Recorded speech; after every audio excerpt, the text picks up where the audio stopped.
Hello viewers, আজ আমি class 7-এর ইংলিশের লেসন 2 অর্থাৎ দ্য রিডল এই গল্পটা তোমাদের কাছকে আমি পড়াবো। খুব সুন্দর একটা মজাদার গল্প, তাই ভিডিওটা শুরু করার আগে তোমরা কিন্তু প্রত্যেকে বই খুলে নিয়ে বসবে এবং পড়াটা ভালো করে বুঝে নেবে।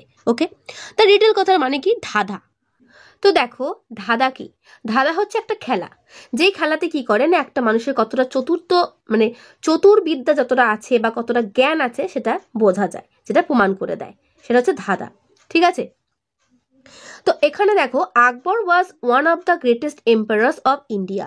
আকবর হচ্ছে মানে ভারতের একজন মহানতম সম্রাট। এম্পারার কথা মানে কি? সম্রাট। ঠিক আছে, হি বিলং টু মুঘল ডাইনেস্টি। তিনি মুঘল সাম্রাজ্যে রাজত্ব করেন বা শাসন করেন। He had in his court the 9 James.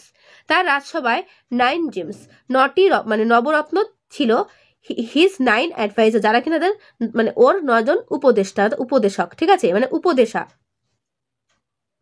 অর্থাৎ 9 অ্যাডভাইজার ওর রাজসভায় রয়েছে। তাদের একত্রে কি বলা হয়? 9 জেমস, নবরত্ন, এক একটা রত্ন হিসেবে বলা হয়। ওয়ান অফ দিস জেমস, তাদের মধ্যে একজন জেমস অর্থাৎ একজন মানে রত্ন হলেন, তার নাম কি? Was Birbal, known for his wit and wisdom, যে কিনা তার মানে জ্ঞান এবং বুদ্ধিতে আর কি খ্যাত, অর্থাৎ তাকে জ্ঞান বুদ্ধির ভান্ডার হিসেবে বলা যায়। বোঝা গেল? তাহলে আকবরের যে বিশেষ্য আর কি, মানে সব থেকে আর কি ভালো যে আর কি বন্ধু হিসেবে তাকে দেখেন, তিনি হলেন এই বীরবল। ওকে, তোমরা তো নিশ্চয়ই কার্টুন দেখেছো, যেখানে নিশ্চয়ই দেখেছো যে সেই গোপাল ভাঁড় তো জানো তোমরা। তো কৃষ্ণচন্দ্র রাজার গোপাল ভাঁড় এমনই একজন মানে ব্যক্তি তার কাছে, যে সবসময় হাসি দিয়ে, রসিকতা দিয়ে রাজাকে আনন্দ দিয়ে দেয়, এবং ধাঁধার মাধ্যমে রাজার সমস্ত সমস্যা কি করে, তিনি মানে সমস্যাগুলো মিটিয়ে দেয়, তাই না? তো সেরকমই আকবরের সেই ব্যক্তির নাম হলো বীরবল, যে কিনা বীরবল হচ্ছে আকবরকে সমস্ত সমস্যার হাত থেকে ধাঁধার মাধ্যমে কি করে দেয়? সলিউশন করে দেয়। ঠিক আছে, চলো। তো দেখো, the king of kings emperor Akbar, রাজাদের রাজা সম্রাট Akbar, who ruled over India, was a great lover of art, sciences, literature and music. তিনি কিনা কি করতেন? ভারত শাসন করেছিলেন, এবং তিনি ছিলেন শিল্প, বিজ্ঞান, সাহিত্য এবং সঙ্গীতের এক নিষ্ঠ ভক্ত। ঠিক আছে, তিনি এগুলো ভালোবাসতেন।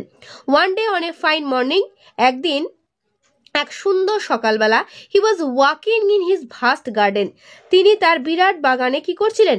পায়চারি করছিলেন। His garden was lined with trees that produce the tastiest and juiciest fruit in the whole kingdom. কি না, তার ওই বাগানটা ঘেরা ছিল সারিবদ্ধ গাছ দিয়ে, যাতে কি মানে গাছ রাজ্যের মধ্যে সব থেকে সুস্বাদু এবং রসালো ফল হতো। There were flowers all shapes and sizes in his garden, এবং সেখানে সব রকম আকারের আর কি ও মাপের ফুল ফুটতো তার সেই বাগানে।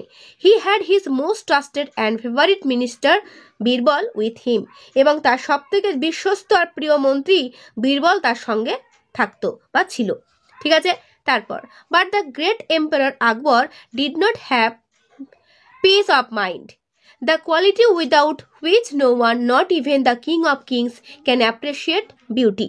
বলছে, কিন্তু সম্রাট আকবরের মনে ছিল না শান্তি, যে গুণ ছাড়া কেউই, এমনকি রাজাদের রাজাও আর কি সৌন্দর্যের কদর করতে পারেন না। আবার বলি, কিন্তু সম্রাট আকবর বলছে, but the great emperor Akbar did not have peace of his mind, মানে তার মনে কোনো শান্তি ছিল না। The quality without which no one, বলছে যা কোয়ালিটি, যেটা কিনা কেউই, অর্থাৎ কেউই, এমনকি রাজাদের রাজাও সেই সৌন্দর্যের কি করতে পারেন না? কদর করতে পারেন না। Not even the king of kings can appreciate beauty, এতটাই যে সুন্দর সেটা তার কদর করতেই পারেন না। ওয়াইজ বীরবল নোটিসিং দিস, সেটা রাজা মানে বীরবল সেটা কি করলো? লক্ষ্য করলো। এই যে গুণ ছাড়া কেউই যে সৌন্দর্যের কদর করতে পারে না, এই ব্যাপারটা কিন্তু ওয়াইজ বীরবল কি করলো? নোটিস করলো। আস্কড আকবর, তারপর মানে আকবরকে প্রশ্ন করলো, O great and powerful king, what is troubling you. বলছে, হে মহান শক্তিশালী মহারাজ, কি আপনাকে এই ট্রাভেলিং করছে বা দুশ্চিন্তা আপনি যে করছেন সেটা কি? You do not seem to be your usual self, আপনি কিন্তু নর্মালভাবে মানে থাকছেন না, মানে স্বাভাবিকভাবে কিন্তু আপনি নেই। For my king never fails to enjoy the beauty of the greatest kingdom this earth has ever seen. বলছে, কারণ কি না, আমার রাজা কখনো পৃথিবীর বিরল ও মহানতম রাজ্যের যে সৌন্দর্যকে উপভোগ করতে অপারগ হবেন না। ঠিক আছে, এটা তিনি বলল। কে বলল কথাটা? বীরবল বলল। তারপর আকবর এর কথায় কি উত্তর দিল? Akbar replied, Birbal my dearest friend, you are right. বলছে বীরবল তুমি ঠিকই বলেছ। There is indeed a riddle that has been troubling me. একটা ধাঁধা যেটা আমাকে সত্যিই কি করছে, দুশ্চিন্তায় ফেলছে। অ্যান আইডিয়াল থট, একটা অলস ভাবনা। Which came to me in passing is now my cause of worry. যেটা কি করছে, আমার মনের মধ্যে আসছে এবং আমাকে চিন্তায় ফেলছে। I am travelled because I can not find an answer. আমি দুশ্চিন্তাগ্রস্ত হয়ে আছি কারণ আমার একটা উত্তর আমি পাচ্ছি না। টু এ সিম্পল কোয়েশ্চেন, সহজ প্রশ্নের উত্তর। What is the fastest thing on this planet? সেই প্রশ্নটা কি না, আমাদের এই গ্রহে, প্ল্যানেট মানে কি গ্রহে, আমাদের এই গ্রহে সব থেকে দ্রুততম জিনিস কোনটি? এই প্রশ্নটা রাজার মনকে বিব্রত করে তুলছে। বোঝা গেল? এগুলোই কিন্তু প্রশ্নতে আসবে। ঠিক আছে, শর্ট প্রশ্ন তোমাদের দেবে, সেগুলো তোমাদের প্যাসেজ তো পরীক্ষায় দেওয়াই থাকবে, সেই প্যাসেজ থেকে তোমাদের কিন্তু এটা লিখতে হবে। ঠিক আছে, বীরবল সে, তখন বীরবল বলল, ইজ দ্যাট অল? এটাই কি ইওর ম্যাজেস্টি? হে মহারাজা, আপনার কি এটাই কি মানে সমস্ত সমস্যার একটাই প্রশ্ন? Call your courtiers together. রাজসভার সদস্যদেরকে কি করুন, রাজসভায় ডাকুন। Let's us see if one of them can answer. চলুন দেখা যাক কেউ যদি এটার উত্তর দিতে পারে। ইফ নট, কেউ যদি না পারে, then I am certain I can tell you of the fastest thing on the planet. তারপর আমি তো আছি, আমি আপনাকে জানিয়ে দেবো যে পৃথিবীর সব থেকে দ্রুততম জিনিসটা কোনটা। ঠিক আছে, তারপর দেখো, অ্যাট দ্য কিংস কোর্ট, রাজসভায়, মেনি হার্ড দ্য কোয়েশ্চেন। সবাই কোয়েশ্চেনটা শুনেছিল, দ্যাট ওয়াজ ট্রাভেলিং আকবর, যেটা কিনা আকবরকে বিব্রত করছিল, সেই প্রশ্নটা সবাই শুনলো। মোস্ট ওয়ার পাজেল, কেউ কেউ অবাক হয়ে গেল। সাম সেট বুলক কার্টস, কেউ কেউ বলে উঠলো যে এর উত্তর কি হবে, বুলক কার্টস অর্থাৎ গরুর গাড়ি। আদার সেট হর্সেস, ঘোড়া, ঘোড়া সব থেকে দ্রুততম জিনিস। বাট বীরবল যা স্মাইল অ্যাট দেম, কিন্তু এই সমস্ত উত্তর শুনে বীরবল কি করছে, হাসছে, কারণ বীরবল উত্তরটা কিন্তু আলাদা হবে। After everyone had fail to satisfy emperor Akbar, যখন প্রত্যেকের কাছে উত্তর পেয়ে আকবর ব্যর্থ হলো, তো সন্তুষ্ট বোধ করলেন না, Birbal offer to answer his question. Birbal তখন নিজেকে অফার করলো যে আমি কি উত্তরটা বলবো। He said, your majesty, it is the human mind. তখন বীরবল বলে উঠলো, এটা আর কিছু না, এটা হচ্ছে মানুষের মন। টু প্রুভ ইট, এটা যদি প্রমাণ করে দেখা যায়, হি সেড, প্রমাণ করার জন্য সে বলল, let the people of our kingdom present a problem to me. আজকে চলো, এখানকার যে প্রতিবেশী তার একটা সমস্যা নিয়ে আমার কাছে এসেছে। I shall show you how fast I can solve it using the powers of my mind alone. আর আমি সেটা নিজের মনকে কাজে লাগিয়ে কত দ্রুত সেটা কি করতে পারি, সলিউশন করে দিতে পারি। A man came forward from the audience. এরকম সময় একটা অডিয়েন্স অর্থাৎ দর্শক থেকে একটা মানুষ উঠে এলো। হি ক্লেম দ্যাট, সে দাবি করছে বা সে নালিশ জানাচ্ছে, that his neighbour had sold him his well. তার প্রতিবেশী কি করলো না, তার কাছ থেকে নাকি তার কুয়োটা বেচে দিয়েছে, মানে তার প্রতিবেশী তার কাছে তার কুয়োটা কি করেছে, বেচে দিয়েছে। Now when he wanted to draw water from the well, his neighbour wanted to charge him money for it. এখন যখন তিনি কি করতে চাইছেন, ওখান থেকে জল তুলতে চাইছেন, মানে জল নেওয়ার জন্য চাইছেন বা তুলতে চেয়েছে, তখন তার প্রতিবেশী তার কাছ থেকে জলের দাম নিতে চেয়েছে। After being সামন্ড to the court, his neighbor argued that he had just sold him the well, not the water in it. এবং আদালতে ডেকে পাঠানোর পর তার প্রতিবেশী যুক্তি করে দেখিয়েছে যে সে তাকে শুধু কুয়োটা বেচেছে, তার ভিতরে জলটা নয়। বোঝা গেল? অর্থাৎ যিনি কুয়োটা বিক্রি করেছেন, তিনি বলছেন যে আমি কুয়োটা বিক্রি করেছি ঠিকই, কুয়োর জলটা তো বিক্রি করিনি, তাহলে জল কিন্তু দেব না। বোঝা গেল?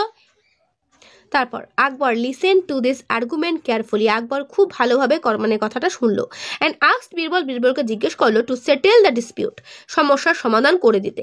Birbal smile at the man and said, Birbal তখন লোকটির দিকে তাকিয়ে হাসলো এবং বলল, I think the solution is rather simple. তখন বীরবল বলে উঠলো যে সমস্যাটা খুবই সহজ, খুব তাড়াতাড়ি করা যাবে। It is your well now, আচ্ছা এটা তোমার এখন কুয়ো, তাই তো? Your neighbors should be paying you rent for keeping water in your well. তাহলে তোমার প্রতিবেশীর উচিত তোমাকে ভাড়া দেওয়া তোমার কুয়োতে জল রাখার জন্য। মানে বুঝতে পারছো, উনি যখন দাবি করলো যে কুয়োর জলটা ওনার, তাহলে কুয়োটা যখন উনি বিক্রি করেছে, তাহলে ওনার কোনো মতেই সম্ভব না যে কুয়োর মধ্যে ওনার জলটা রাখা। বীরবল কিভাবে কথাটা ঘুরিয়ে দিল, বুঝতে পারছো? If he wants you to pay for his water he must pay for his using your well. যদি মানে সে যদি তার জলের জন্য তোমাকে দাম দিতে বলে, তাহলে অবশ্যই তোমার কুয়ো ব্যবহারের জন্য তাকে কি করতে হবে, দাম দিতে হবে। দ্য নেইবার রিয়েলাইজ, তখন প্রতিবেশীটা সেই ফাঁদে পড়ে আর কি করতে পারছে না, নিজেকে তো আর সঠিক প্রমাণ করতে পারছে না, তখন সে মনে মনে বুঝতে পারছে যে হ্যাঁ তিনি ভুল। দ্য নেইবার, প্রতিবেশী, রিয়েলাইজ দ্যাট হি ওয়াজ আউটউইটেড, তখন তিনি বুঝতে পারলেন যে তার এই চালাকিতে তিনি কি করেছেন, হেরে গেছেন।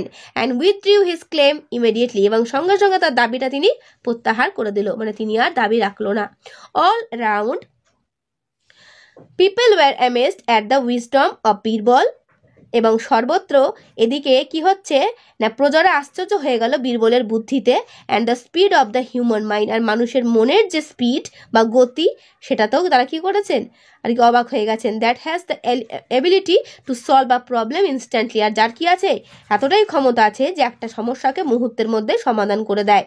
ট্রুলি, সত্যি, দেয়ার ওয়াজ নাথিং ফাস্টার দ্যান ইট, মানুষের মনের থেকে আর কোনো কিছু দ্রুত হতে পারে না। তাহলে এই হচ্ছে দ্য রিডিল গল্পের মূল বক্তব্য, বোঝা গেল? তাহলে গল্পটা কেমন লাগলো, আশা করি প্রত্যেকের ভালো লেগেছে। আর তার সঙ্গে তোমাদের একটা আমি কথা বলবো, নিচে যে ওয়ার্ড নেস্ট যেগুলো আছে, এই ওয়ার্ডগুলো কিন্তু ভালো করে প্রত্যেকেই পড়বে, ঠিক আছে? অনেক সময় ওয়ার্ড স্টক বানানোর জন্য কিন্তু এগুলো দরকার হয়ে পড়ে, তাই প্রত্যেকে বলবো পরীক্ষায় দিক বা না দিক, সবাই কিন্তু এই ওয়ার্ড নেস্টটা ভালো করে পড়বে, ঠিক আছে? তাহলে বীরবলের পড়া তোমাদের কেমন বুঝলে আমাকে অবশ্যই কমেন্টে জানাবে। ভালো লাগলে একটা লাইক ও বন্ধুদেরকে শেয়ার করতে ভুলবে না, যত পারো বন্ধুদেরকে শেয়ার করে দিও, ঠিক আছে? আর যদি তোমাদের কোনো রকম কোনো হেল্প লাগে অন্যান্য সাবজেক্টের প্রতি, আমাকে কমেন্টে জানাবে, নিশ্চয়ই তোমাদের পাশে আমি থাকবো। ওকে, তো আজকে ভিডিওটা আমি এখানেই শেষ করছি, দেখা হবে নেক্সট ভিডিওতে। ভালো থেকো সবাই, আর অবশ্যই ভালো করে পড়ো।